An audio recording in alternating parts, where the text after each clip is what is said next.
نحمده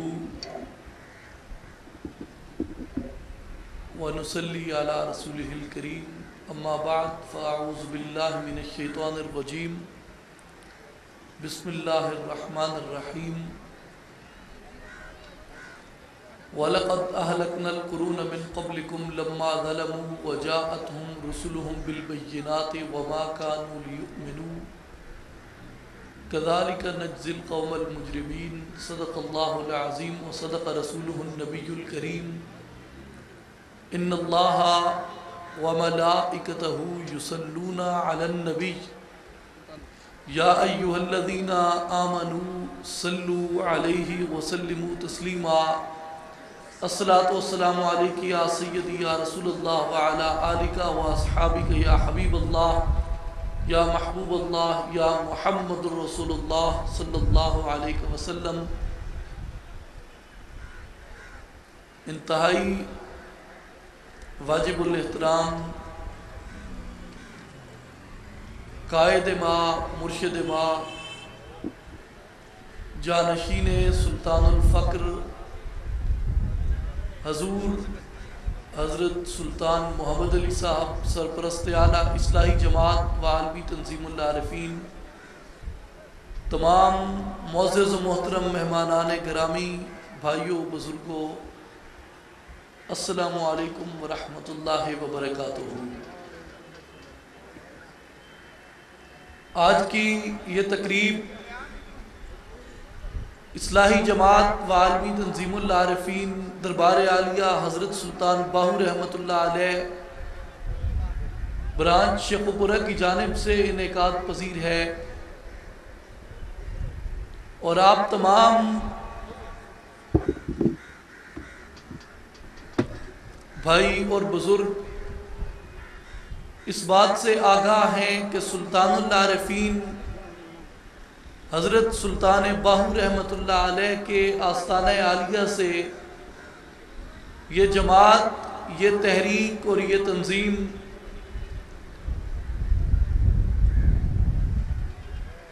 بڑے اعلیٰ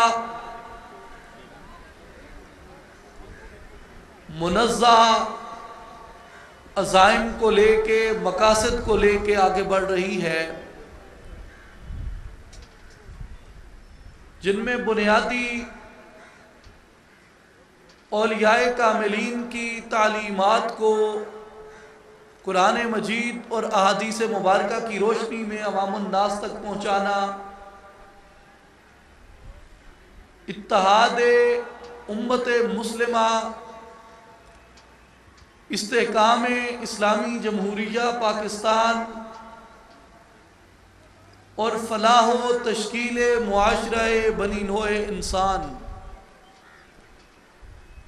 یہ وہ اعلیٰ مقاصد اور اعلیٰ نصب العین ہیں جن کو لے کے یہ تنظیم اور یہ تحریک حضور جانشین سلطان الفقر حضرت سلطان محمد علی صاحب کی قیادت میں آگے بڑھ رہی ہے. اور آج آپ کے پاس حاضر ہونے کا اور آپ کو یہاں اس محفل میں مدعو کرنے کا مقصد بھی یہی ہے کہ ہم اپنی حالت کا جائزہ لیں کہ ہم بطور قوم آج کس حالت میں کھڑے ہیں، اور اس بات کا بھی جائزہ لیں کہ جس حالت میں کھڑے ہیں کیا یہ حالت ٹھیک ہے. اگر ٹھیک نہیں ہے تو پھر اس حالت کو ٹھیک کرنے کی ہمارے پاس دوا کیا ہے، اور اس حالت کو ٹھیک کرنے کا ہمارے پاس طریقہ کیا ہے. حالت نہ مجھ سے چھپی ہوئی ہے، نہ آپ سے چھپی ہوئی ہے، نہ کسی اور سے پوشیدہ ہے.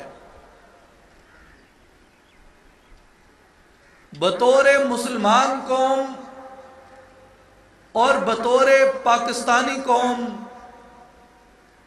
اگر ہم اپنی حالت کا جائزہ لیں تو آپ دیکھیں پچھلی 1.5 صدی میں پوری دنیا کے اندر کم و بیش 1.5 کروڑ مسلمانوں کا قتل عام ہوا،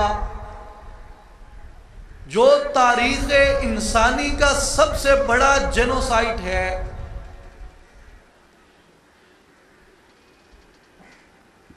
کوئی ہمارا ایسا خطہ نہیں مکہ مکرمہ اور مدینہ طیبہ کے علاوہ جس خطے میں مسلمان رہ رہے ہوں اور وہاں پہ مسلمان کے خون کا بازار گرم نہ ہوا ہو۔ کوئی جائے پناہ دنیا میں، کوئی جائے امن دنیا میں مسلمانوں کے لیے نہیں بچی،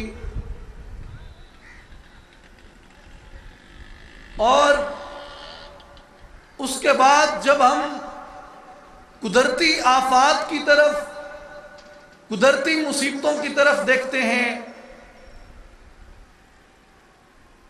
تو کبھی ہمارے اوپر زلزلے طاری کر دیے جاتے ہیں جو ہماری بستیوں کے، ہمارے قصبوں کے، ہمارے شہروں کے نشانات اور آثار مٹا دیتے ہیں، اور کبھی ہم پہ خون کا جھکڑ چلا دیا جاتا ہے جن میں کبھی ہمارے اندر سے جیکٹیں پھٹتی ہیں، کبھی اغیار کے طیارے بم گراتے ہیں ہمارے اوپر، اور کبھی ہم نسلی تضاد کے اوپر، کبھی فرقہ وارانہ فساد کے اوپر، اور کبھی صوبائی اور کبھی علاقائی اور کبھی خاندانی تضادات کے اوپر ہم اپنا خون کرتے ہیں، اور اس قدر خون بہتا ہے، اس قدر خون بہتا ہے، اس قدر خون بہتا ہے کہ ہماری زمین کا چپا چپا وہ خون سے لبریز ہو جاتا ہے، وہ خون سے بھر جاتا ہے، اس پہ خون کے بدنما داغ اور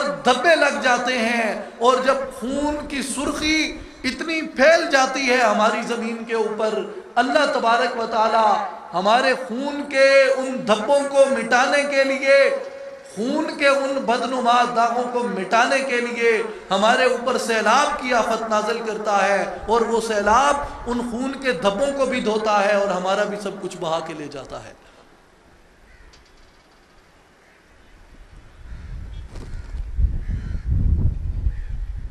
اور اس حالت کو آپ اگر قرآن کریم کے تناظر میں دیکھیں تو ہماری یہ حالت ان اقوام سے مختلف نہیں جن اقوام کی ہلاکت اور تباہی کا ذکر اللہ تعالیٰ نے قرآن کریم میں کیا، کہ اللہ نے ان کو کس طرح ہلاک کیا اور کس طرح ان قوموں کو تہس نہس کیا اور کس طرح ان کے نشان اور آثار ختم کر دیے۔ اور آج ہماری حالت قرآن کریم کے تناظر میں اگر دیکھیں تو قوم نوح سے مختلف نہیں، قوم عاد سے مختلف نہیں، قوم سمود سے مختلف نہیں، قوم لوط سے مختلف نہیں، اور قوم شعیب سے مختلف نہیں۔ ہر وہ قوم جس پہ جس صورت میں بھی عذاب گزرا، جن جن صورتوں میں ان اقوام پہ مختلف عذاب بیتتے رہے، ان اقوام پہ مختلف عذاب مسلط ہوتے رہے، ہم پہ وہ تمام کے تمام عذاب مسلط ہیں۔ ان اقوام میں زلزلے آئے، ان کی بستیوں کو الٹ دیا گیا، ہمارے اوپر بھی زلزلے آئے اور ہماری بستیوں کو الٹ دیا گیا۔ ان پہ اللہ نے طوفان اور پانی مسلط کیا، ہم پہ بھی طوفان اور پانی مسلط ہوا۔ ان کو اللہ تعالیٰ نے جھکڑ چلا کے کھجوروں کے کھوکھلے تنے بنا دیے، اور ہمارے اندر بھی خون کا وہ جھکڑ چلا کہ ہمارے وجود، ہمارے لاشیں وہ زمین کے اوپر بکھرے پڑے ہیں، اور زمین کا چپا چپا ہمارے خون سے لبریز ہے۔ اب سوال یہاں پہ یہ پیدا ہوتا ہے کہ اللہ تعالیٰ نے ہمیں یہ سزا اور ہمیں یہ عذاب کیوں دیا؟ ہمیں اس ذلت سے دوچار کیوں ہونا پڑا؟ اور اس سوال کا کھوج لگاتے ہوئے میرے بھائیوں اور بزرگوں، جب ہم سابقہ اقوام کی تاریخ کا مطالعہ کرتے ہیں قرآن کریم میں سے، تو ہمیں یہ اندازہ ہوتا ہے کہ ان قوموں نے جو غلطیاں کی، ان غلطیوں کے اوپر اللہ تعالیٰ نے گرفت کی اور ان غلطیوں کی سزا ان قوموں کو ملی۔ اور ان اقوام نے کیا غلطیاں کی، کس چیز کے اوپر ان کو سزا ملی؟ اللہ تعالیٰ قرآن کریم میں فرماتے ہیں وَلَقَدْ أَهْلَكْنَا الْقُرُونَ مِنْ قَبْلِكُمْ، میں نے تم سے پہلے بہت سی بستیوں کو ہلاک کر دیا۔ الہ العالمین، ان کی ہلاکت کی وجہ کیا ہے؟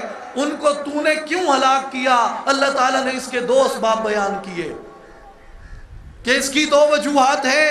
دو باتوں کے اوپر ان بستیوں کو ہلاک کیا، دو باتوں کے اوپر ان قوموں کو برباد کیا۔ کون کون سی دو باتیں؟ پہلی بات فرمایا لما ظلموا، وہ ظالم ہو گئے تھے، اس لیے میں نے ان کو ہلاک کر دیا۔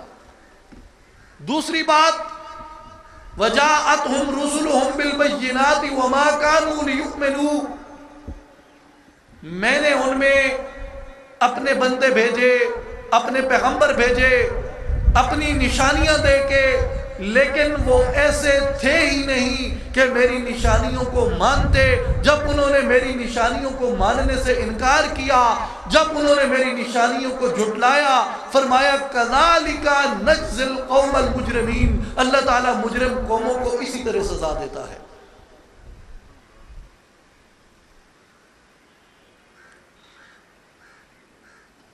اب ان قوموں نے تو جرم کیے اس آیت کریمہ کے مطابق۔ پہلا جرم لما ظلموا، انہوں نے ظلم کیا۔ دوسرا جرم انہوں نے اللہ کی نشانیوں کو جھٹلایا۔ میرے نوجوان بھائیوں، میرے نوجوان ساتھیوں، میرا سوال یہ نہیں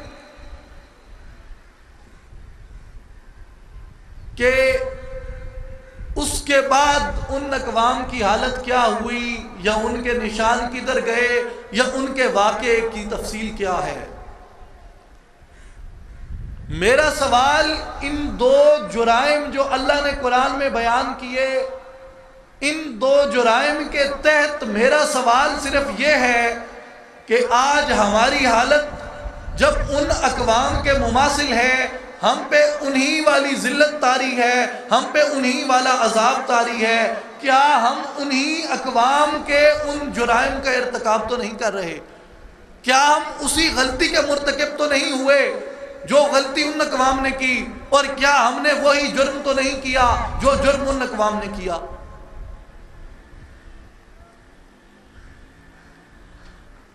اس کو بتدریج دیکھ لیں۔ پہلی بات دیکھ لیں، لما ظلموا، کیا ہم ظالم تو نہیں ہو گئے کہ اللہ تعالیٰ نے ہمارے اوپر یہ ہلاکت طاری کر دی اور اللہ تعالیٰ نے ہمارے اوپر یہ عذاب طاری کر دیا؟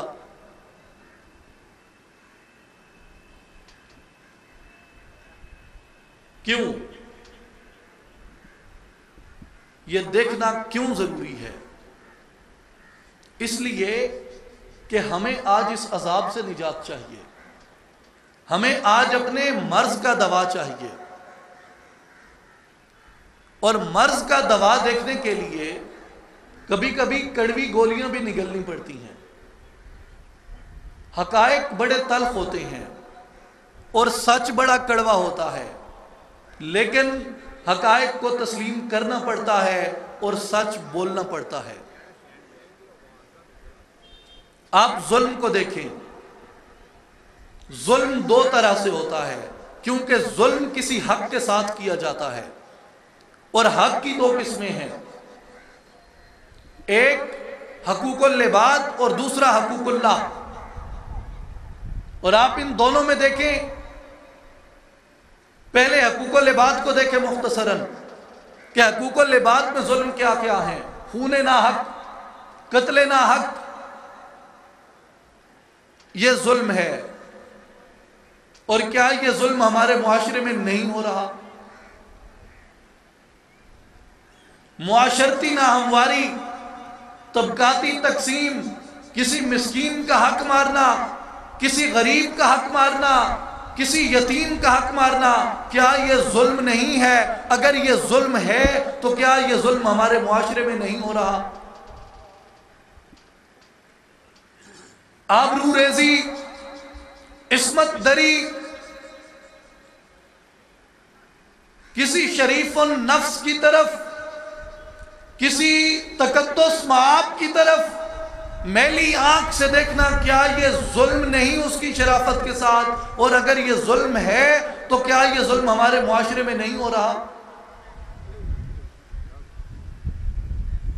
اسی طرح ذخیرہ اندوزی،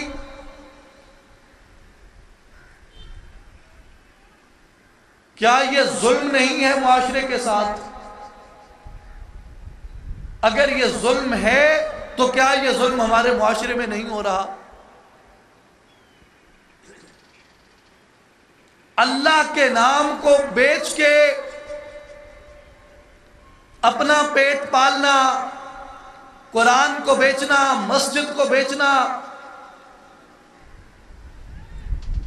ذریعہ معاش کی خاطر، کیا یہ ظلم نہیں؟ اور اگر یہ ظلم ہے تو کیا یہ ظلم ہمارے معاشرے میں نہیں ہو رہا؟ کلمے کے نام پہ، دین کے نام پہ اپنی دکانداری چمکانا، اپنی سیاست چمکانا، کیا یہ ظلم نہیں؟ اور اگر یہ ظلم ہے تو کیا یہ ظلم ہمارے معاشرے میں نہیں ہو رہا؟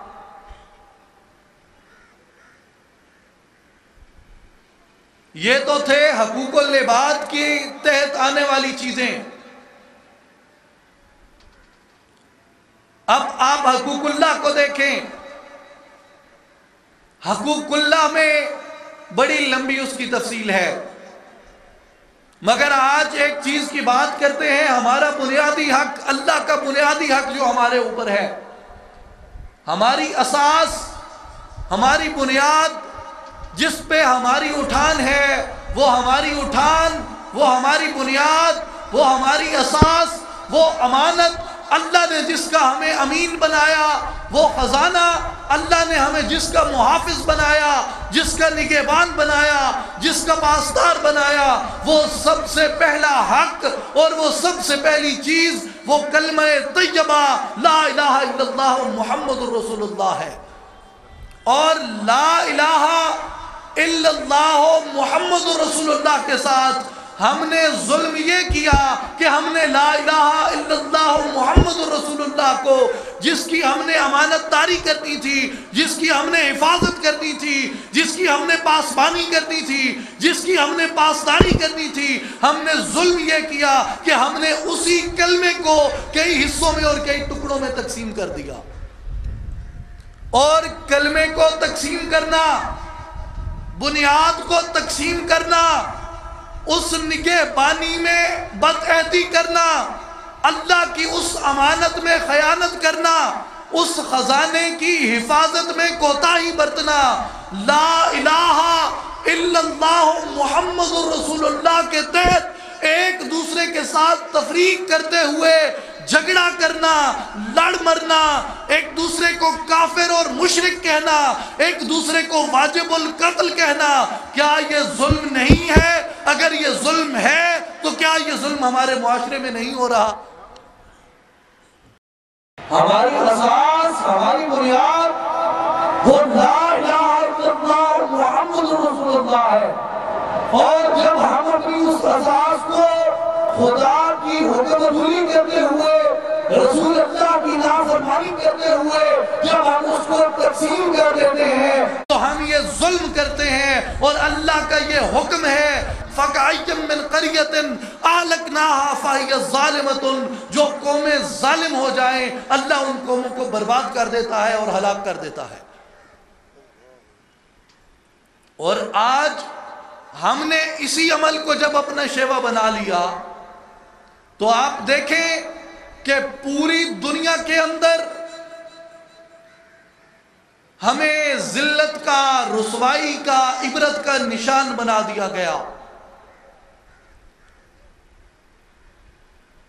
کیوں؟ کہ رسول کریم صلی اللہ علیہ وسلم نے بھی اور رب ذوالجلال خلاق کائنات نے بھی مسلمانوں کو اس جرم سے سختی سے منع کیا ہے. اور اللہ تبارک و تعالی نے قرآن میں یہ واضح حکم دیا وَاعْتَصِمُوا بِحَبْلِ اللَّهِ جَمِيعًا وَلَا تَفَرَّقُوا. اللہ کی رسی کو مضبوطی سے پکڑ لو اور تفرقے میں مت پڑو. یہ اللہ کا حکم ہے قرآن میں.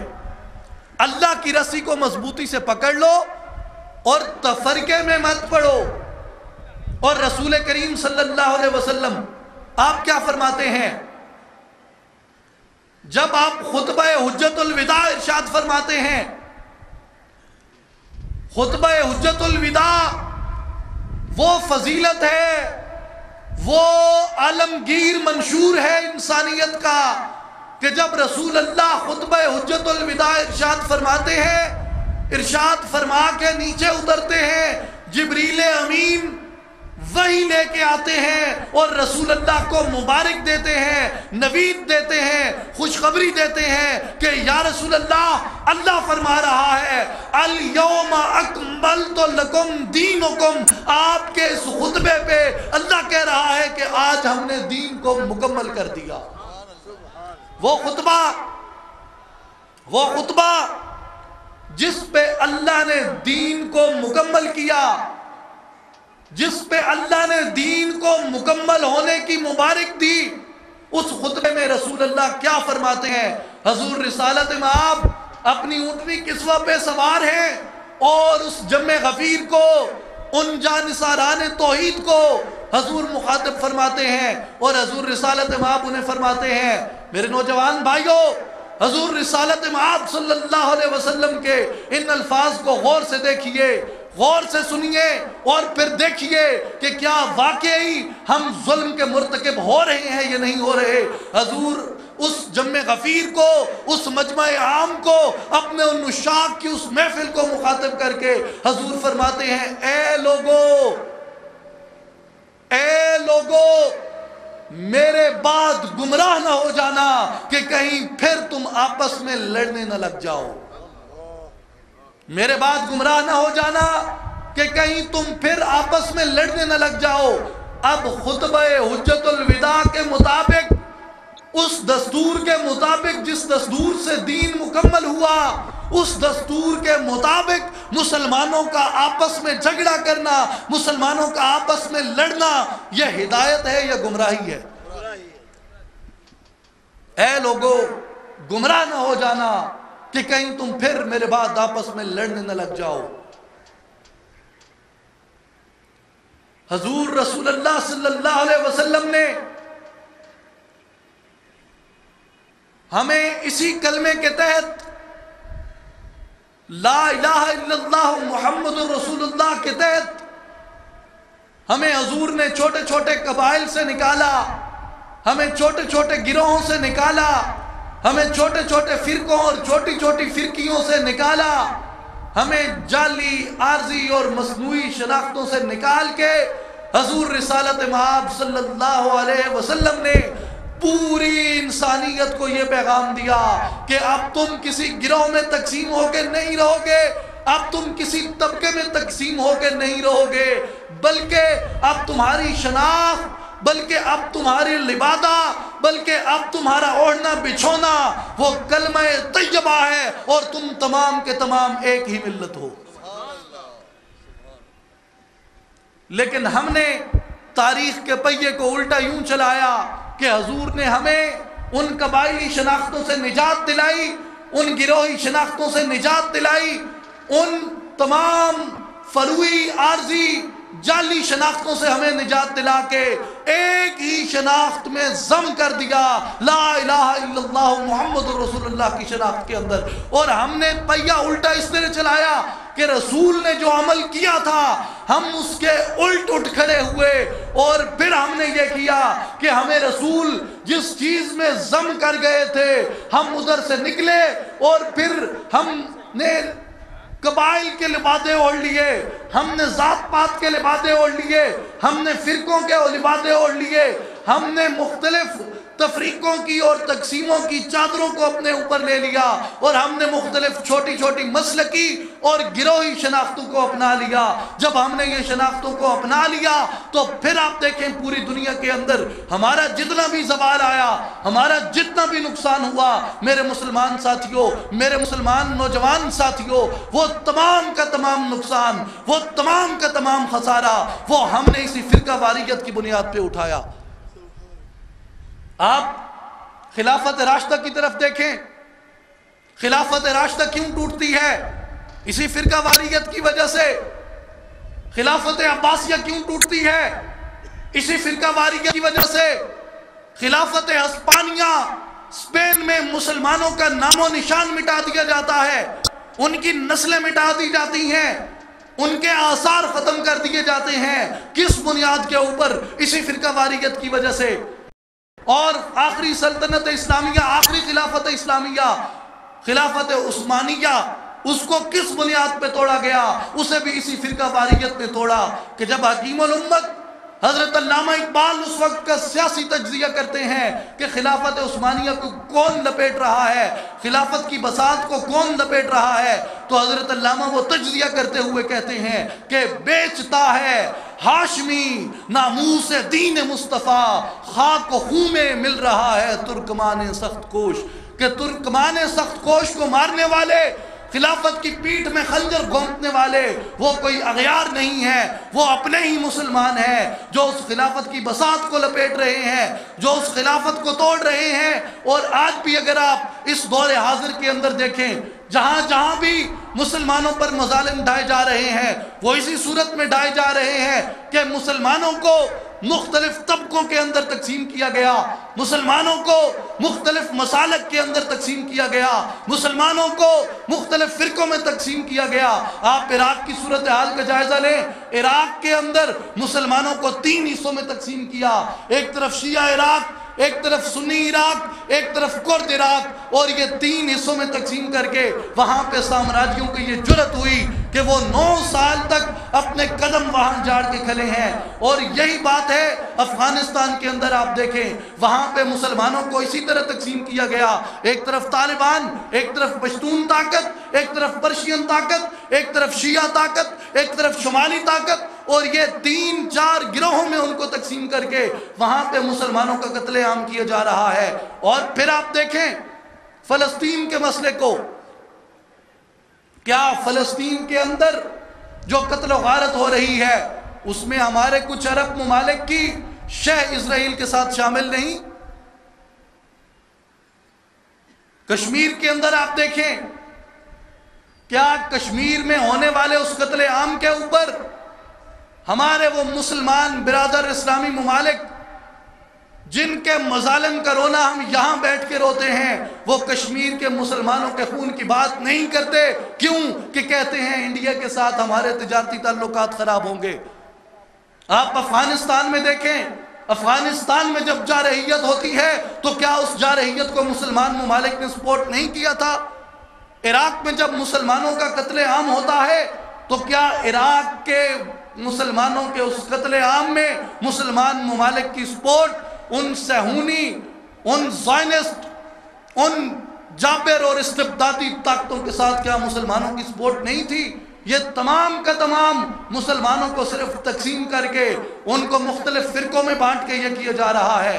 اور پھر آپ دیکھیں جسے رسول اللہ جرم کہتے ہیں، جسے خدا کا قرآن جرم کہتا ہے، ہم کون ہوتے ہیں کہ ہم اس کے اوپر ڈٹھائی کے ساتھ کھڑے رہیں کہ نہیں جی نہیں، ہم اس فرقے کے بغیر نہیں رہ سکتے، یہ فرقہ سچا ہے اور وہ فرقہ جھوٹا ہے۔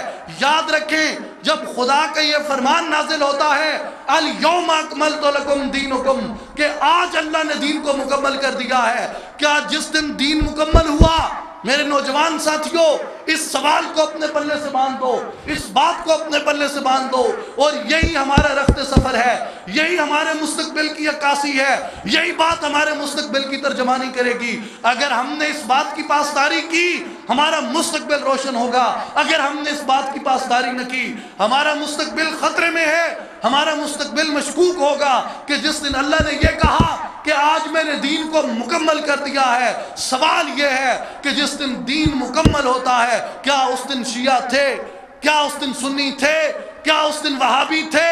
اگر اس دن یہ تھے تو آج بھی تم ان کا جواز لا سکتے ہو، اگر دین کے مکمل ہونے کے دن یہ موجود نہیں تھے تو آج ان فرقوں کا جواز آپ کہاں سے لے کے آئیں گے؟ ایک بات دیکھیے کہ جرم کو جرم ماننا چاہیے، ظلم کو ظلم ماننا چاہیے۔ کیوں کہ آپ ظلم کو ظلم نہیں مانیں گے، آپ توبہ نہیں کریں گے، آپ توبہ نہیں کریں گے، اللہ آپ کو معاف نہیں کرے گا۔ حضور غوث اعظم سیدنا شیخ عبد القادر جیلانی اپنی تصنیف سر الاسرار میں فرماتے ہیں کہ ابلیس نے بھی خطا کی، آدم نے بھی خطا کی، ابلیس مردود ہو گیا، آدم فلاح پا گئے۔ فرق کیا ہے؟ خطا ابلیس نے بھی کی، حکم دولی کی، خطا آدم سے بھی ہوئی، اللہ نے کہا لا تقربا هذه الشجر، مگر وہ درخت کے قریب چلے گئے، اللہ کا حکم نہ مانا، دونوں نے خطا کی۔ فرق کیا ہے کہ آدم فلاح کیوں پا جاتے ہیں، ابلیس برباد کیوں ہو جاتا ہے؟ آپ فرماتے ہیں ابلیس اس لیے برباد ہو گیا کہ اس نے اپنے جرم کو ماننے سے انکار کیا، اور اس نے اللہ کو کہا یا اللہ تو چاہتا تو یہ کیسے ممکن تھا میں آدم کو سجدہ نہ کرتا، تو چاہتا، تیری رضا ہوتی، تیری منشا ہوتی تو یہ کیسے ممکن تھا میں آدم کو سجدہ نہ کرتا۔ جب اس نے اپنی خطا کو، جب اس نے اپنے جرم کو، جب اس نے اپنے ظلم کو ماننے سے انکار کر دیا، اللہ نے اس کے گلے میں لعنت کا توق ڈال دیا۔ اور حضرت آدم جب ان سے خطا سرزد ہوتی ہے، وہ یہ نہیں کہتے کہ الہ العالمین یہ تیری منشا تھی یا نہیں تھی، وہ یہ نہیں کہتے کہ الہ العالمین یہ تیری رضا تھی، بلکہ حضرت آدم کہتے ہیں ربنا ظلمنا انفسنا، الہ العالمین میں نے اپنی جان پہ ظلم کیا ہے، اپنی خطا کو خطا مانتے ہیں، اللہ تعالیٰ بخش دیتا ہے۔ آج ہماری ڈٹھائی کا یہ عالم ہے کہ ہم جرم بھی کیے جا رہے ہیں اور اس پہ ڈیٹ بھی ہوئے جا رہے ہیں، ہم ظلم بھی کرتے ہیں پھر اس ظلم کا جواز بھی لے کے آتے ہیں۔ یاد رکھیں ظلم کا کوئی جواز نہیں ہوتا، جرم کا کوئی جواز نہیں ہوتا، جرم جرم ہوتا ہے وہ بلا جواز جرم ہوتا ہے، ظلم ظلم ہوتا ہے وہ بلا جواز ظلم ہوتا ہے، خطا خطا ہوتی ہے وہ بلا جواز خطا ہوتی ہے، اور فرقہ واریت ظلم ہے، فرقہ واریت جرم ہے، فرقہ واریت خطا ہے، یہ بلا جواز خطا ہے، یہ بلا جواز جرم ہے، یہ بلا جواز ظلم ہے۔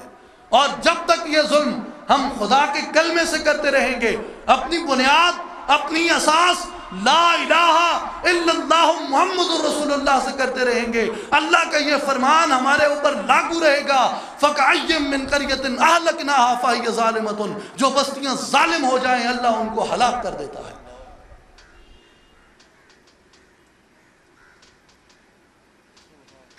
اس لیے یہ فرقوں کے بت جو ہم نے اپنی آستینوں میں پال رکھے ہیں،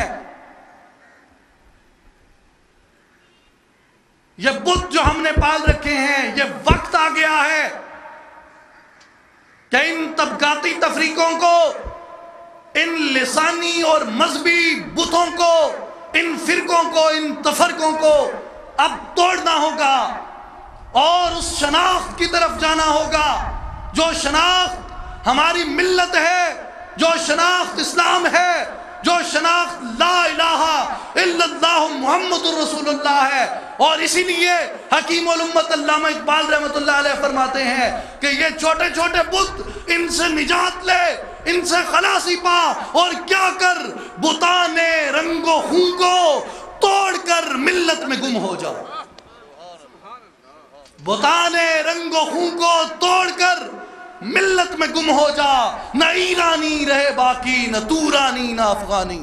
کہ تیری شناخت وہ ایرانی ہونا نہیں، تیری شناخت وہ پٹھان ہونا نہیں، تیری شناخت سنی ہونا نہیں، تیری شناخت شیعہ ہونا نہیں، تیری شناخت وہابی ہونا نہیں، تیری شناخت مسلمان ہونا ہے، تیری شناخت لا الہ الا اللہ محمد رسول اللہ ہے. اور یہ بت ہیں،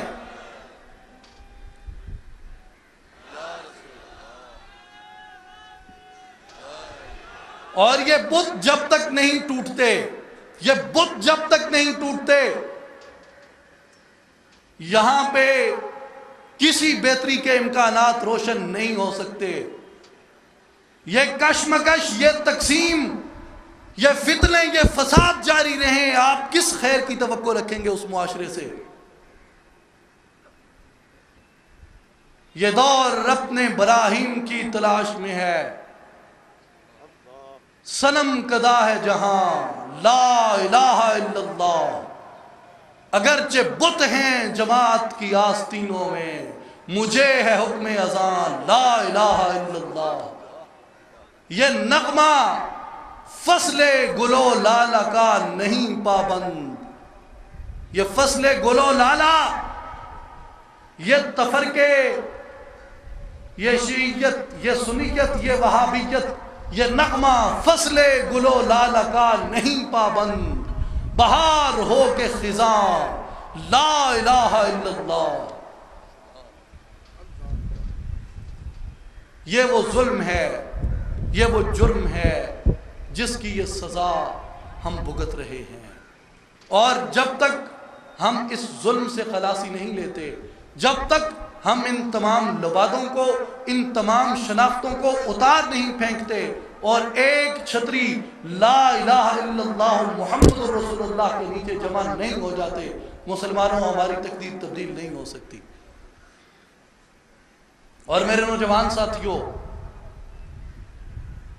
بالخصوص میرے وہ بھائی جو سکولز میں، کالجز میں، یونیورسٹیز میں پڑھ رہے ہیں، میں آپ کو مخاطب کر کے اصلاحی جماعت اور عالمی تنظیم العارفین کا یہ پیغام دینا چاہتا ہوں کہ قرون وسطیٰ کی روایات کو چھوڑ دو.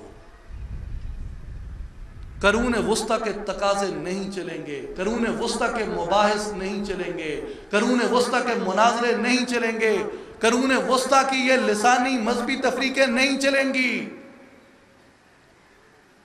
آپ 21ویں صدی میں زندہ ہیں، آپ قرون وسطیٰ میں زندہ نہیں.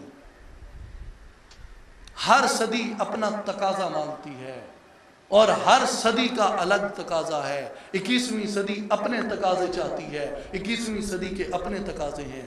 اس صدی میں قرون وسطیٰ کے تقاضے آزماؤ گے، اس صدی میں قرون وسطیٰ کے تقاضوں پہ ڈٹے رہو گے، اس صدی میں قرون وسطیٰ کے مناظرے چھیڑے رکھو گے، اغیار تمہارے سروں پہ سوار رہیں گے، یہ جیکٹیں بھی پھٹتی رہیں گی اور ڈرون بم بھی گراتے رہیں گے. میرے نوجوان ساتھیوں، جب ملتیں ڈوبنے پہ آ جائیں، جب قومیں تباہی کے دہانے پہ پہنچ جائیں اور جب قوموں کی تقدیر تبدیل ہونی ہو، اس وقت ان قوموں کا ہراول دستہ وہ نوجوان ہوتے ہیں. کیوں؟ کہ نظریے جب عروج پہ جائیں تو وہ جوان ہوتے ہیں اور جوانوں کے بازو جوان ہی بنتے ہیں. اس لیے آپ کو اللہ نے جو یہ دھڑکنیں دیں جوان، جو عزم دیے جوان، جو سانسیں دیں جو جوان، جو ولولے دیے وہ جوان، جو جذبے دیے وہ جوان، اور آپ پہ یہ فرض ہے کہ آپ اپنے ان دھڑکنوں کو، ان جوان ولولوں کو، ان جوان سانسوں کو، ان جوان عزائم کو آپ اغیار کی تہذیب پہ صرف کرنے کی بجائے آپ انہیں اللہ کے دین کی سربلندی پہ صرف کریں.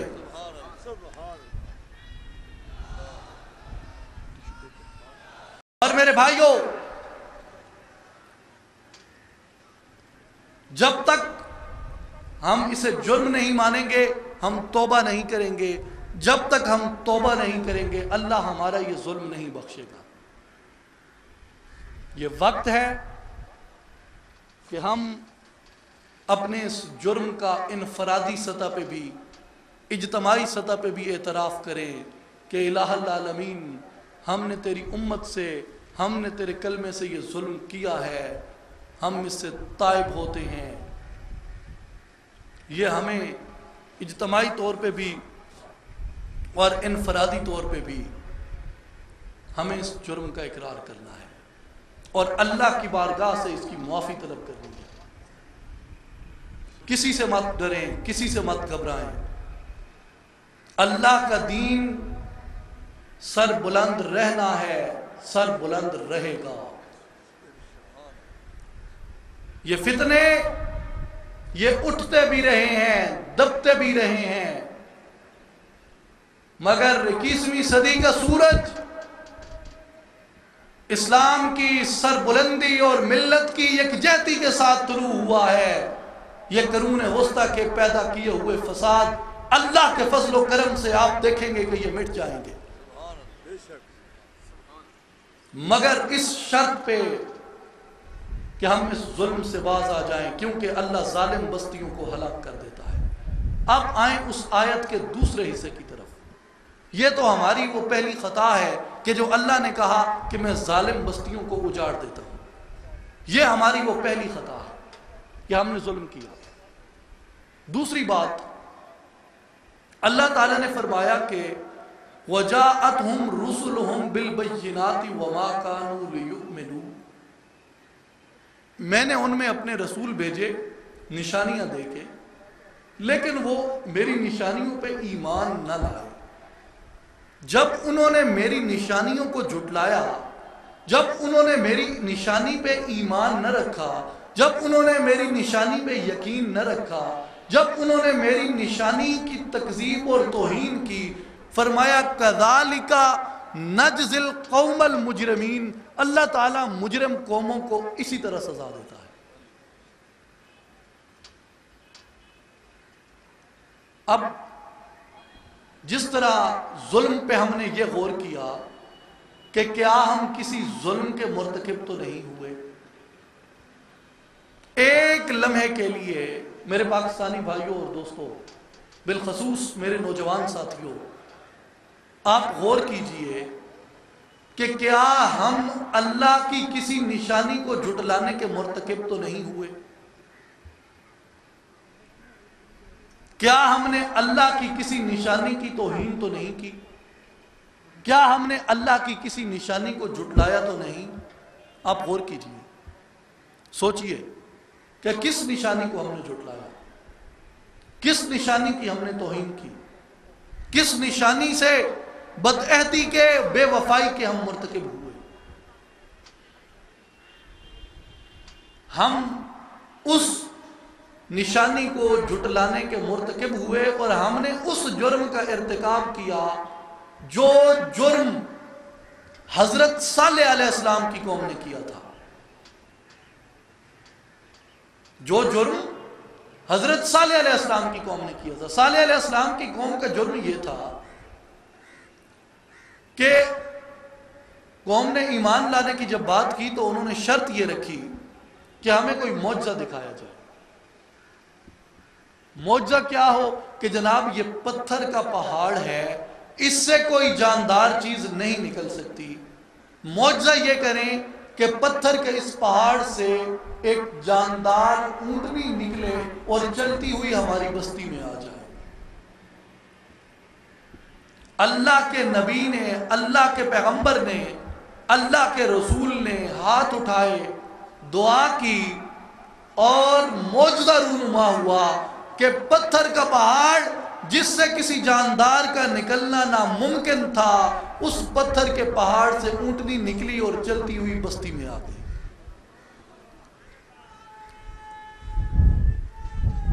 یا رسول اللہ، جب وہ اونٹنی آ گئی تو اللہ تعالیٰ نے اس پہ کچھ شرائط مقرر کر دی کہ اب اس اونٹنی کی توہین نہیں ہونی چاہیے، اس کے ادب کے تقاضے پورے رہنے چاہیے، اور پھر اس کے ساتھ ساتھ کچھ اور بھی شرائط تھیں، کچھ پانی کی، کچھ کنویں کی، وہ بھی اللہ تعالیٰ نے مقرر کی۔ جب اس قوم نے اپنی بد نصیبی کو آواز دی تو یوں بلایا اپنی بدقسمتی اور اپنی بد نصیبی کو اور اللہ کے عذاب کو کہ اس قوم کے کچھ افراد نے پہلے اس اونٹنی کی ٹانگ کاٹ دی، پھر اس اونٹنی کو قتل کر دیا۔ جب اس اونٹنی کی ٹانگ کاٹ کے اسے قتل کیا گیا، اللہ کی نشانی کو جھٹلایا گیا، اللہ کی نشانی کی توہین ہوئی، اللہ کی نشانی سے بدعہدی ہوئی، اللہ کی نشانی سے بے وفائی ہوئی، اللہ نے اس قوم پہ زلزلہ طاری کیا، اس قوم کو پلٹ کے رکھ دیا، اس قوم کو ہلاک کر دیا، اس قوم کو برباد کر دیا۔ وہ قوم مردہ حالت میں اوندے منہ وہاں اس پہ پڑی تھی، اللہ نے ان کے نشان مٹا دیے، اللہ نے ان کے آثار مٹا دیے، اللہ نے ان کی بستی کو ہلاک و برباد کر دیا۔ کیوں؟ کہ اس قوم نے حضرت صالح کی اس اونٹنی کو جھٹلایا، اللہ کی نشانی پہ ایمان نہ لایا اور اللہ کی نشانی کی تکذیب کی۔ اسی طرح جب ہم اپنے اس جرم کی طرف دیکھیں کہ کیا ہم نے تو کوئی ایسا جرم نہیں کیا کہ ہم نے اللہ کی کسی نشانی کو جھٹلایا ہو، تو آپ دیکھیں قوم سمود نے، حضرت صالح کی قوم نے حضرت صالح کی اس اونٹنی کی جب توہین کی تو اللہ نے اس قوم کو برباد کر دیا۔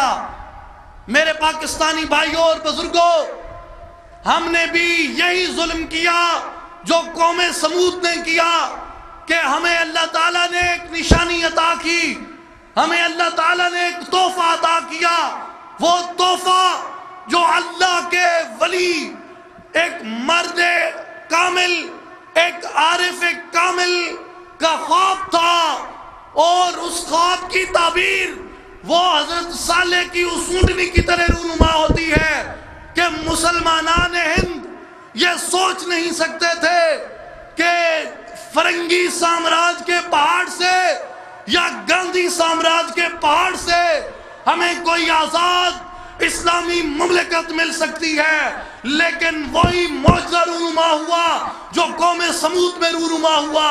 وہاں وہ اونٹنی ایک پہاڑ کو چیر کے نکلتی ہے، یہاں یہ پاکستان یہ دو پہاڑوں کو چیر کے نکل آیا۔ یہ پاکستان اللہ کی نشانی ہے اور حضرت صالح کی اونٹنی ہے، لیکن ہم اس کے ساتھ اسی بدعہدی کے مرتکب ہوئے جو بدعہدی قوم سمود نے اس اونٹنی سے کی تھی۔ پہلے اس کی ٹانگ کاٹی اور پھر اسے قتل کر دیا۔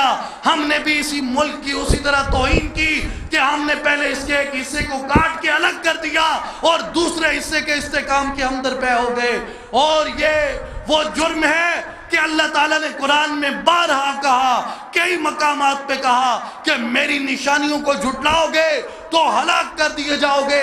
والذین کذبوا بآیاتنا، جو میری نشانیوں کو جھٹلاتے ہیں، سنستدرجہم من حیث لا یعلمون، میں انہیں ادھر سے پکڑتا ہوں جدھر سے وہ بے خبر ہوتے ہیں، انہیں ہلاک کر دیتا ہوں، انہیں برباد کر دیتا ہوں، کیونکہ وہ میری نشانی کو جھٹلاتے ہیں اور میں اپنی نشانی کی توہین برداشت نہیں کرتا۔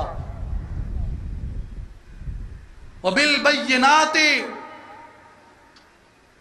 وَمَا كَانُوا لِيُؤْمِنُوا، جو میری نشانیوں پہ ایمان نہیں لاتے، كَذَلِكَ نَجْزِي الْقَوْمَ الْمُجْرِمِينَ، میں مجرم قوموں کو اسی طرح بدلہ لیتا ہوں۔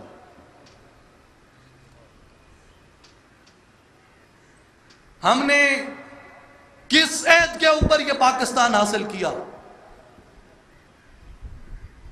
کس عہد پہ ہم نے یہ پاکستان بنایا؟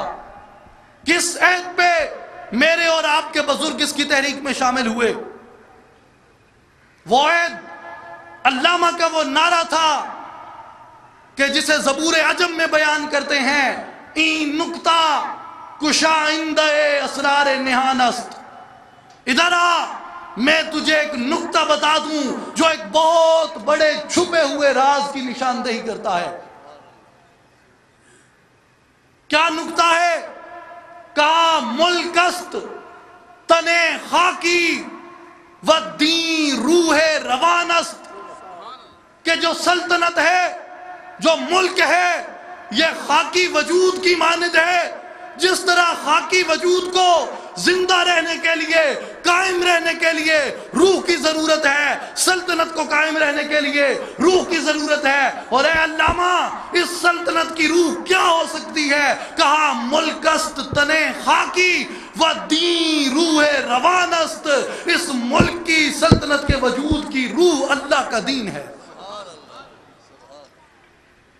تن زندہ و جان زندہ، ز ربط تن و جان است، تن کی بقا، بدن کی بقا روح سے ربط پہ مشروط ہے، اور روح کا دوام وہ بدن سے ربط پہ مشروط ہے۔ روح کو بدن سے علیحدہ کر دو، بدن کو روح سے علیحدہ کر دو، وہ بدن میت کہلاتا ہے، وہ بدن زیر خاک ہو جاتا ہے، اس بدن کو زمین میں دفنا دیا جاتا ہے۔ اور جب ہم نے اس ملک سے، اس سلطنت سے یہ بدعہدی کی کہ اس کے نظریے کی نگہبانی چھوڑ دی اور وہ درہ چھوڑ دیا جس درے پہ ہمیں بطور قوم معمور کیا گیا تھا، اللہ کے دین کے اس نظریے کے اس درے پہ، کہ جہاں ہمیں ٹھہرنا تھا، جہاں ہمیں پہرا دینا تھا، لیکن ہم نے وہ پہرا نہ دیا، ہم نے اس نظریے کو چھوڑ دیا۔ اور اس کے بعد پہلے ہم نے یہاں پہ کمیونزم لانے کی کوشش کی، پھر سوشلزم لانے کی کوشش کی، پھر سیکولرزم لانے کی کوشش کر رہے ہیں۔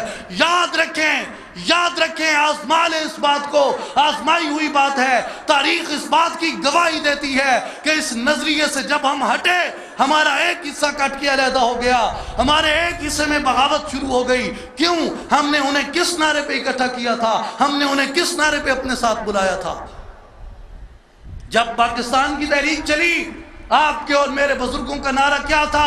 ہم کیوں یہ پاکستان لے رہے ہیں؟ پاکستان کا مطلب کیا؟ پاکستان کا مطلب کیا؟ پاکستان کا مطلب کیا؟ اس نعرے پہ ہم نے یہ مملکت حاصل کی۔ ملک است تن خاکی و دین روح روان است، تن زندہ و جان زندہ، ز ربط تن و جان است، با خرقہ و سجادہ و شمشیر و سنا خیز، از خواب گراں خواب گراں خواب گراں خیز، از خواب گراں خیز۔ کہ اس گہری نیند سے اٹھو، اس گہری نیند سے اٹھو، اس گہری نیند سے اٹھو۔ کیوں؟ کہ تم اس نیند میں ڈوب کر اللہ کی نشانی کو جھٹلا رہے ہو، اللہ کے تحفے سے بدعہدی کر رہے ہو، حضرت صالح کی اونٹنی کو قتل کر رہے ہو، اس کی ٹانگیں کاٹ رہے ہو۔ تم پہ عذاب کیوں نہ مسلط ہوں؟ تم پہ زلزلے طاری کیوں نہ ہوں؟ تم پہ سیلاب کیوں نہ آئیں؟ تمہارے اندر خون کی ندیاں کیوں نہ بہہ جائیں؟ کیوں؟ کہ تم اللہ کے دین سے، تم کلمہ طیبہ سے بدعہدی کے مرتکب ہوئے ہو۔ اور والذین کذبوا بآیاتنا، جو اللہ کی نشانیوں کو جھٹلاتا ہے، سنستدرجہم من حیث لا یعلمون، اللہ اسے ادھر سے پکڑتا ہے جدھر سے اسے خبر بھی نہیں ہوتی۔ اور سن لیں دیکھیں، اسی سرزمین کی تاریخ ہے۔ میرے بہت سے بزرگ، میرے سینئرز یہاں پہ تشریف فرما ہیں۔ پٹھانوں کا اور پنجابیوں کا جھگڑا یہ 6 دہائیوں سے نہیں، اس کی تاریخ 6 صدیوں سے بھی زیادہ ہے۔ پٹھانوں کا اور بلوچوں کا جھگڑا یہ 6 دہائیوں سے نہیں، یہ صدیوں سے ہے۔ بلوچ کی اور سندھی کی جنگ وہ صدیوں سے تھی۔ سندھی اور پنجابی کا معاملہ وہ کئی صدیوں سے تھا، وہ ان 6 دہائیوں کی پیداوار نہیں۔ یہ قبائل ہمیشہ سے متحارب اور متصادم رہے اور ایک دوسرے کو فتح کرتے رہے۔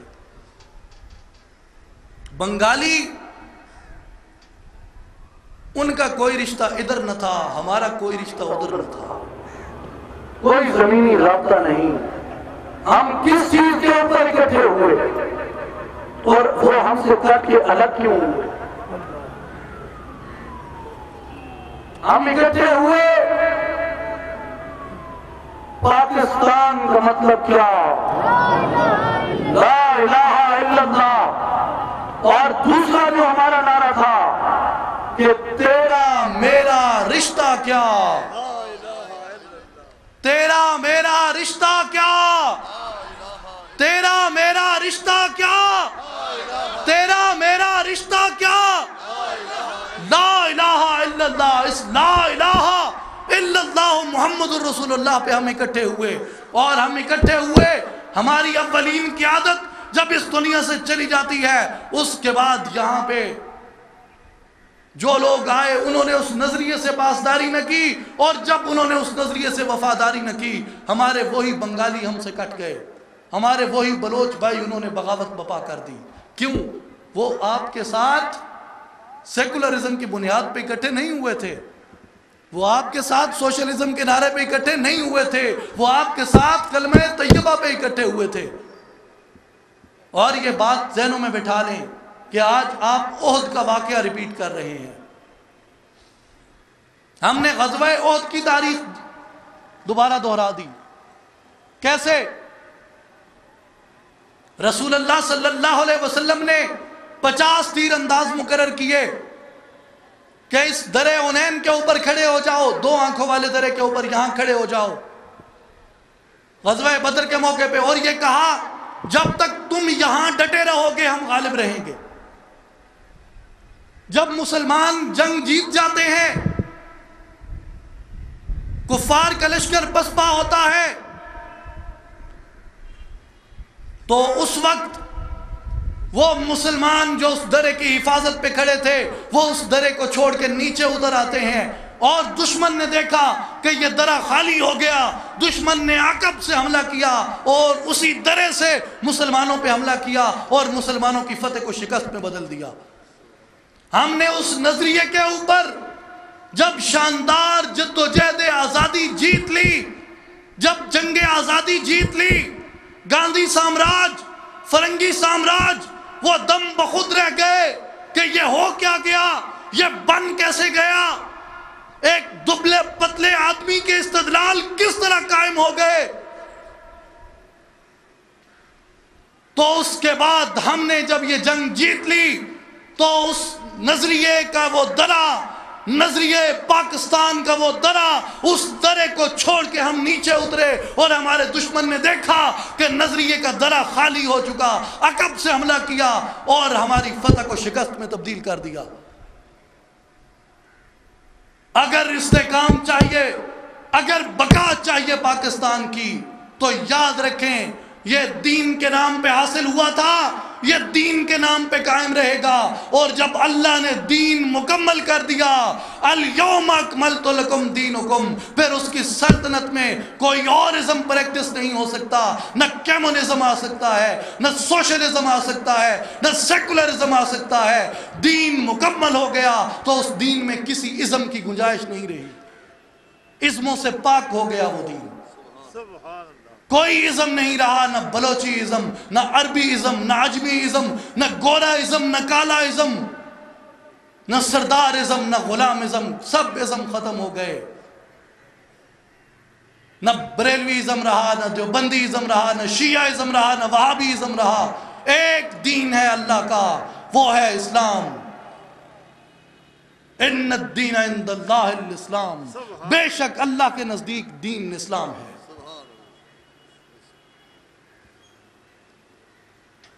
مگر ہمارے ہاتھوں سے بعد میں فسانہ گریوں سے وہ امید کا پرچم، وہ یقین کا دامن چھین لیا گیا، جو پرچم، جو دامن مومن کی وراثت ہے، مومن کی شان ہے، مومن کی شناخت ہے، اور ہمیں ہمارے بزرگوں نے، ہمارے اسلاف نے، اللہ کے ولیوں نے یہ بشارت دی کہ یہ ملک جو تم حاصل کر رہے ہو اسے فقط ایک خطہ زمین مت سمجھنا، یہ ملک اسلام کی تجربہ گاہ ہوگا، یہ اسلام کا قلعہ ہوگا۔ لیکن بعد میں جب یہ مختلف ازم یہاں پہ گھسے تو ہم سے یقین کا یہ دامن چھوٹ گیا جو مومن کو وراثت میں ملتا ہے۔ یقین امید کو دیکھیے میرے نوجوان ساتھیوں، میں ایک آخری واقعہ عرض کروں گا، آخری بات غور سے سنیے کہ رسول اللہ صلی اللہ علیہ وسلم مکہ سے ہجرت کرتے ہیں مدینہ کی طرف، اور کفار آپ کی تلاش میں نکلتے ہیں، اور تلاش کرتے کرتے آتے ہیں جب تو نہیں پا سکتے حضور کو۔ صرف ایک شخص حضور کے نقش قدم پہ حضور کے پیچھے پہنچ جاتا ہے، اور آ کے جب للکارتا ہے، مصطفیٰ کریم نظر فرماتے ہیں پیچھے مڑ کے، تو اس شخص کا سراقہ کا گھوڑا گھٹنوں تک وہ زمین میں دب جاتا ہے۔ گھوڑے سے اترتے ہیں، آتے ہیں، خدمت میں حاضر ہوتے ہیں، نظر کرم ہوتی ہے، سراقہ ہلکا بگوش اسلام ہو جاتے ہیں اور حضور کے ہاتھ پہ اسلام قبول کرتے ہیں، اور حضور چل رہے ہیں، سراقہ ساتھ ہے، چلتے چلتے چلتے چلتے حضور حضرت سراقہ کو مخاطب کر کے فرماتے ہیں، اے سراقہ وہ منظر دیکھ، اے سراقہ غور کر وہ نظارہ کیسا ہوگا جب تیرے ہاتھوں میں شاہ ایران کے کنگن ہوں گے۔ اور اس وقت حالت یہ ہے کہ حضور کفار کے مظالم سے تنگ آ کے مکہ سے مدینہ جا رہے ہیں۔ سراقہ نے یہ نہیں سوچا کہ حضور کے پاس تو لشکر نہیں، سراقہ نے نہیں سوچا کہ حضور کے پاس ہتھیار نہیں، سراقہ نے نہیں سوچا کہ حضور کے پاس فوج نہیں اور ابھی جنگ کے کوئی امکان بھی نہیں، وہ بھی ایک سپر طاقت کے ساتھ، ایران کے ساتھ، فارس کے ساتھ، لیکن حضرت سراقہ اس بات پہ ایمان لاتے ہیں، رسول کی اس بشارت کو مانتے ہیں، رسول کی اس بشارت پہ قائم ہو جاتے ہیں۔ اور ایک وقت آتا ہے جب حضرت سراقہ بالکل بیمار ہو جاتے ہیں، بالکل زندگی کے آخری مرحلے میں پہنچ جاتے ہیں، صحابہ کرام آتے ہیں، آ کے حضرت سراقہ کو کہتے ہیں، سراقہ آپ رخصت ہو رہے ہیں، سراقہ آپ کا انتقال ہو رہا ہے، سراقہ آپ کی وفات ہو رہی ہے۔ حضرت سراقہ جوش میں آتے ہیں، پورے یقین سے اور پورے جلال سے یہ فرماتے ہیں کہ ابھی موت مجھ پہ نہیں آ سکتی۔ وہ کہتے ہیں موت پر حق ہے، موت نبیوں پہ آئی ہے، موت لازم ہے، موت اللہ کا فیصلہ ہے، یہ آئے گی، لیکن سراقہ فرماتے ہیں میں بھی مانتا ہوں یہ آئے گی، لیکن تب آئے گی جب میرے رسول کی بشارت پوری ہو جائے گی۔ اور پھر وقت گزرتا ہے، حضور رسالت مآب صلی اللہ علیہ وسلم آپ اس دنیا سے انتقال فرما جاتے ہیں، آپ کی ظاہری پردہ پوشی ہو جاتی ہے، اور مسلمان پھر اس کے بعد فارس کی جانب پیش قدمی کرتے ہیں۔ جب فارس کی جانب پیش قدمی کرتے ہیں، اسلامی لشکر وہاں پہ جاتا ہے، اور جب فارس فتح ہوتا ہے، شاہ ایران کے محل پہ قبضہ ہوتا ہے مسلمانوں کا، وہاں سے مال غنیمت گٹھڑیوں میں ڈال کے، اونٹوں پہ لاد کے وہ امیر المومنین کی خدمت میں مدینہ طیبہ کو روانہ کیا جاتا ہے۔ اور جب مال غنیمت مدینہ طیبہ میں آتا ہے تو وہ گٹھڑیاں مسجد نبوی کے سین میں رکھ دی جاتی ہیں۔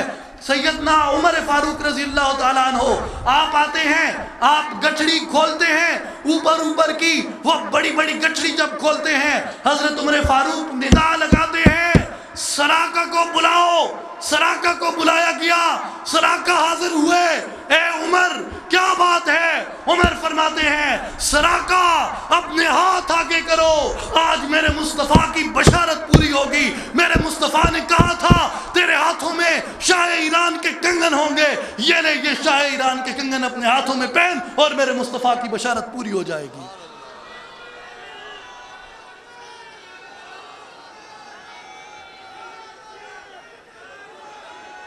یاد رکھیں یہ پاکستان بھی، اس کی تکمیل بھی، یہ اس وقت کے شاہ ایران کے کنگن ہے جو اللہ تعالیٰ نے اس خطے کے باسیوں کے ہاتھوں میں دینے ہیں۔ یہ اللہ کے ولیوں کا پیغام ہے، یہ اللہ کے ولیوں کی بشارت ہے۔ اور ہمیں اگر آج کسی چیز سے مار پڑ رہی ہے، آج کسی چیز سے نیچا آ رہا ہے، تو وہ فقط اس سے کہ ہمارے ہاتھوں میں سراقہ کے یقین کا وہ دامن نہیں ہے، ہمارے ہاتھوں میں سراقہ کی امید کا وہ پلو نہیں ہے، ہمارے ہاتھوں میں سراقہ کا وہ ایمان نہیں ہے جو ایمان ہمیں حضرت سراقہ سے ورثے میں ملا ہے۔ اگر آج بھی جیسے اقبال نے کہا اگر ہو جائے اس بے کرے خاکی میں یقین پیدا تو کر لیتا ہے یہ بالوں پرے روح الامین پیدا، لیکن شرط یہ ہے کہ اس بے کرے خاکی میں یقین کو پیدا کیا جائے۔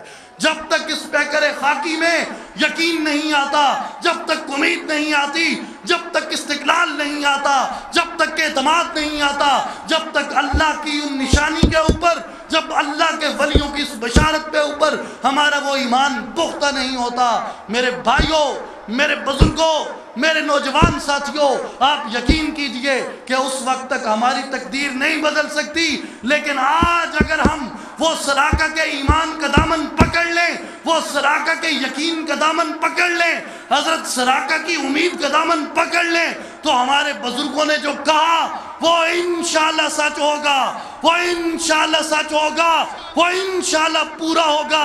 یہ پاکستان یہ اسلام کی تجربہ گاہ ہوگا، یہ پاکستان یہ اسلام کا قلعہ ہوگا، یہ پاکستان یہ امت مسلمہ کی قیادت کرے گا، اور یہی اسلام آباد دارالخلافت ہوگا، اور اسی سے ورلڈ آرڈر جاری ہوں گے، اور یہ اسلام آباد دنیا کی سپر طاقت ہوگا۔ لیکن شرط یہ ہے کہ پہلے حضرت سراقہ کے اس دامن کو پکڑا جائے، اور اپنے اس نظریے جو ہماری بنیاد ہے، جو ہماری اساس ہے، جس پہ ہم نے یہ مملکت حاصل کی، اس نظریے پہ ہم واپس لوٹیں، اس نظریے کے اوپر ہماری پالیسیز بنے، اس نظریے کے اوپر ہماری دفاعی پالیسی ہو، اس نظریے کے اوپر ہماری خارجہ پالیسی ہو، اس نظریے کے اوپر ہماری اقتصادی پالیسی ہو، اس نظریے کے اوپر ہماری تمام معاشرتی، تمام سماجی پالیسیز بنائی جائیں، اور یہ سامراج کا، صہیونیوں کا، زائنسٹ کا یہ امپلیمنٹ کیا ہوا یہ طریقہ کار، یہ ان کی معاشی پالیسیاں، یہ ان کی دی ہوئی خارجہ پالیسیاں، یہ ان کی دی ہوئی دفاعی پالیسیاں، ان سے آپ پاکستان کو ترقی یافتہ نہیں بنا سکتے، ان سے آپ پاکستان کا دفاع نہیں کر سکتے، ان سے آپ پاکستان کو اس خواب کی تکمیل نہیں دے سکتے جس خواب کی تکمیل ہمارا مقصد ہے، جس خواب کی تکمیل کے لیے ہم نے یہ پاکستان بنایا تھا۔ اس کی ایک شرط ہے، ایک شرط ہے، اور صرف ایک شرط ہے، وہ شرط یہ ہے کہ اسی مقام پہ لوٹ جائیں جہاں سے ہم اس قافلے سے بھولے تھے، اور وہ مقام نظریہ لا الہ الا اللہ محمد رسول اللہ ہے۔ اور میرے نوجوان ساتھیوں، میرے نوجوان بھائیوں، تنظیم العارفین یہی پیغام لے کے آپ کے پاس آئی ہے کہ یہ تفریقیں، یہ تقسیمیں، یہ سب بت ہیں، یہ سب بت ہیں، یہ سب بت ہیں۔ اس تقسیم کو، اس تفریق کو ختم کرو۔ اور دیکھیں، یہ تحریک اور یہ پیغام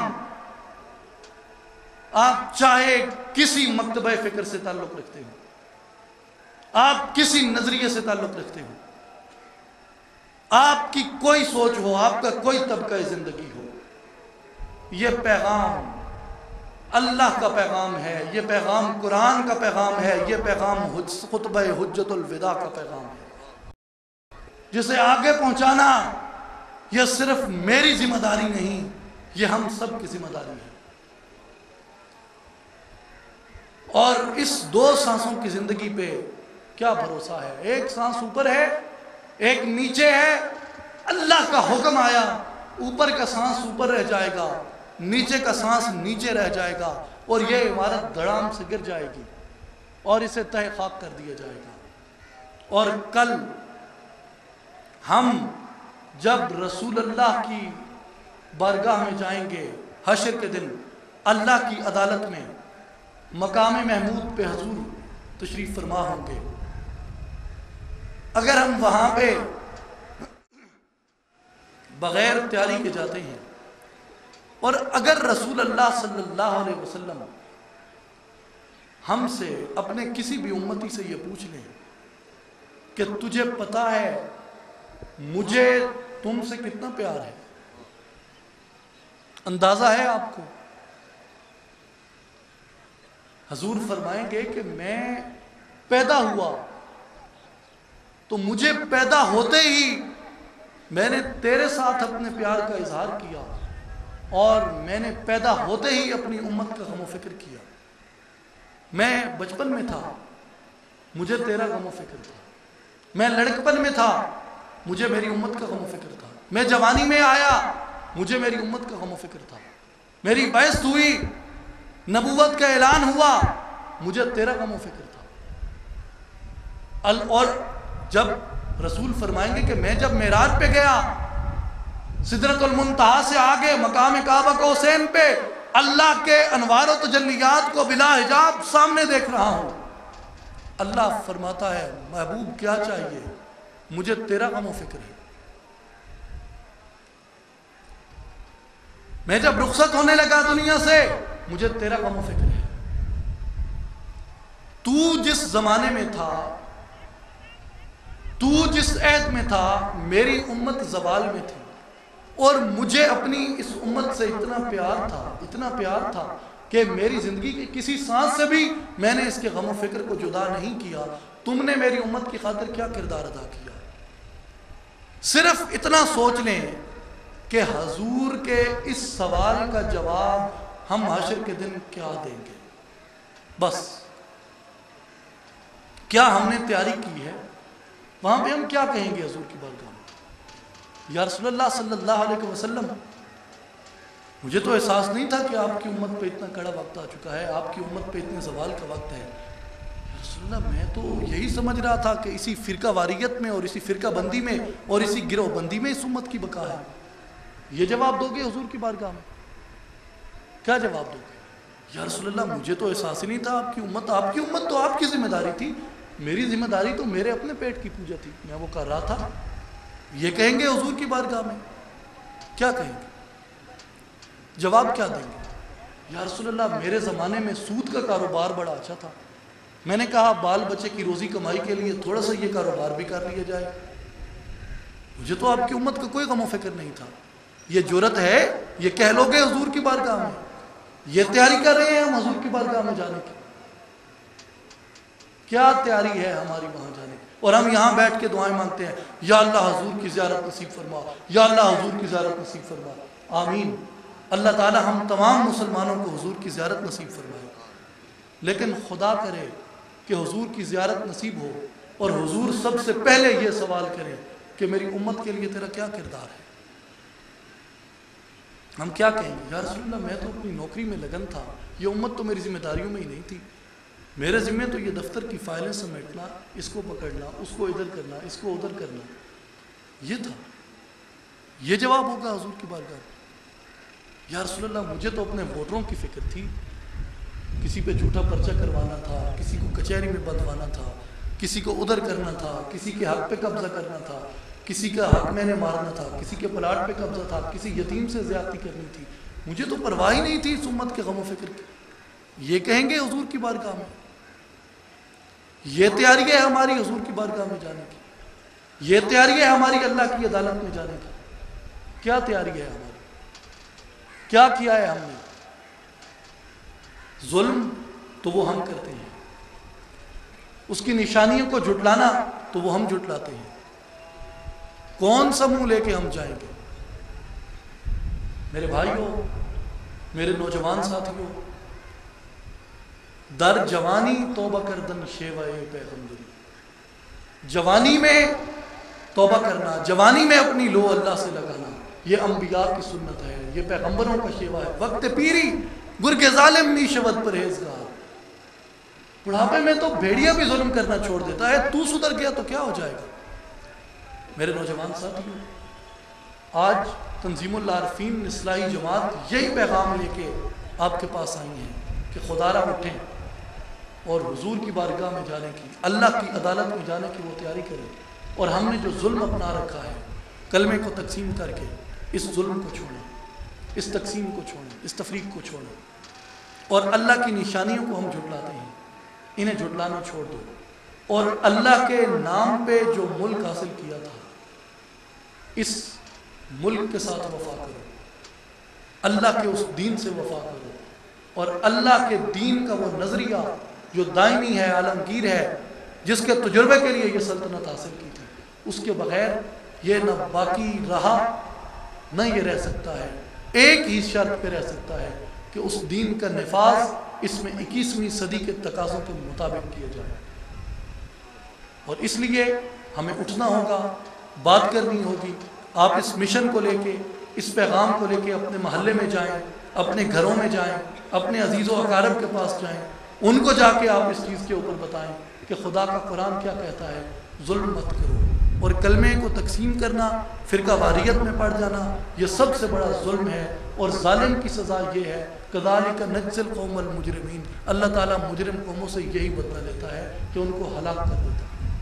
اللہ تعالیٰ ہم سب کو عمل کی توفیق عطا فرمائے. وآخر دعوانا ان الحمد للہ رب العالمین.